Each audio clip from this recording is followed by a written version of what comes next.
Namun intinya bahwasanya kegiatan yang dilakukan oleh saudara Pendi ini masuk dalam kategori sanksi administratif. Disitulah kelemahan kita sekarang ini, ya kan? Kalau dia tadinya kita berpegangan kepada Undang-Undang Nomor 22 Tahun 2001 tentang migas itu, kita bisa melibatkan seluruhnya yang terlibat di situ, baik dia penjaga maupun pemilik.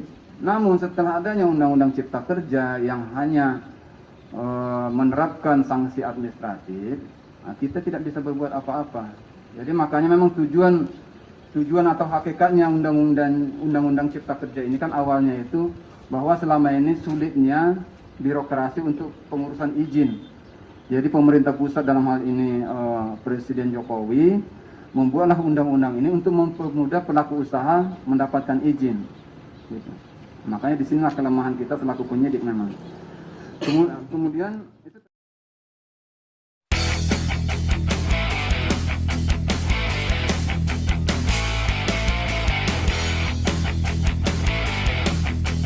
benarkah Undang-Undang Migas yang ada sebelumnya telah dilemahkan oleh Undang-Undang Cipta Kerja tahun 2020 dihilangkan pidananya?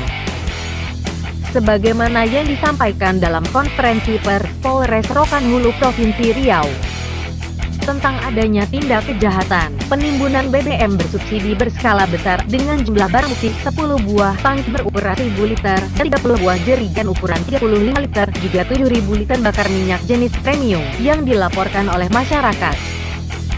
Dalam keterangannya, pelaku kejahatan penimbunan BBM tersebut tidak lagi dijerat dengan Undang-Undang RI Nomor 22 Tahun 2001 Pasal 55. Karena telah diubah dengan Undang-Undang Cipta Kerja tahun 2020 yang hanya diberikan sanksi administratif terhadap pelaku, tidak bisa dipidana. Selasa, tanggal 18 Mei tahun 2021.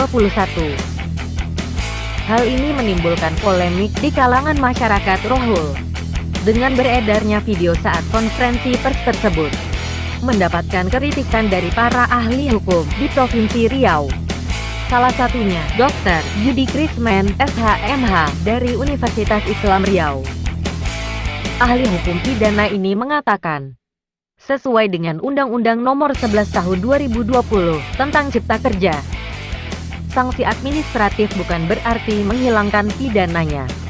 Sebagaimana yang disampaikan Humas Polres Rokan Hulu tersebut dalam konferensi persnya, kata Yudi Krisman, seperti dikutip Borgol News, ini satu kekeliruan. Sesuai dengan ketentuan Perundang-Undangan Nomor 11 Tahun 2020 tentang Cipta Kerja tersebut.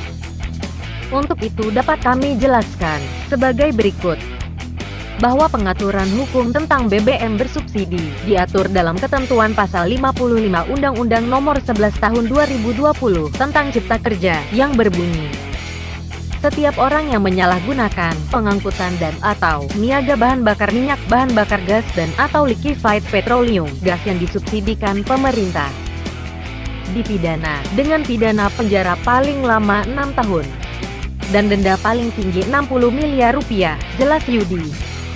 Ancaman dalam Pasal 55 Undang-Undang Cipta Kerja tersebut adalah pidana penjara dan denda bersifat kumulatif, yaitu sekaligus dapat diterapkan terhadap pelaku. Jadi bukan hanya sanksi administratif. Sebagaimana disampaikan oleh Humas Polres Rohul, jelas Dr. Yudi Krisman, SHMH, ahli hukum pidana Universitas Islam Riau, Jumat tanggal 20 Mei tahun 2021. Ada apakah dengan Polres Rokan Hulu jajaran Polda Riau? Undang-Undang Cipta Kerja itu yang adanya di Pasal 23 ayat 1, Pasal 23 ayat 1,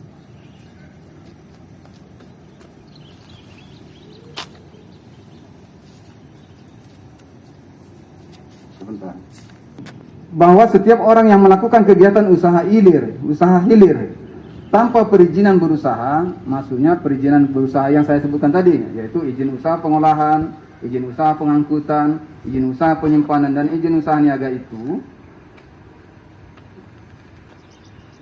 ya, sebagaimana dimaksud dalam Pasal 23, dikenakan sanksi administratif. Apa sanksi administratif itu? Adalah berupa penghentian usaha dan atau kegiatan. Nah, Kemudian ada berupa denda dan atau paksaan pemerintah pusat.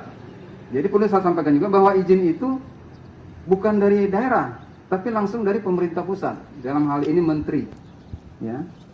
Dalam hal ini menteri. Jadi dengan dasar keterangan ahli itulah kita bahwasanya ternyata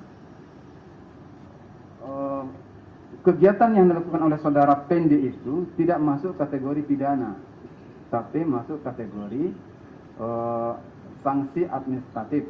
Siapa yang melakukan sanksi?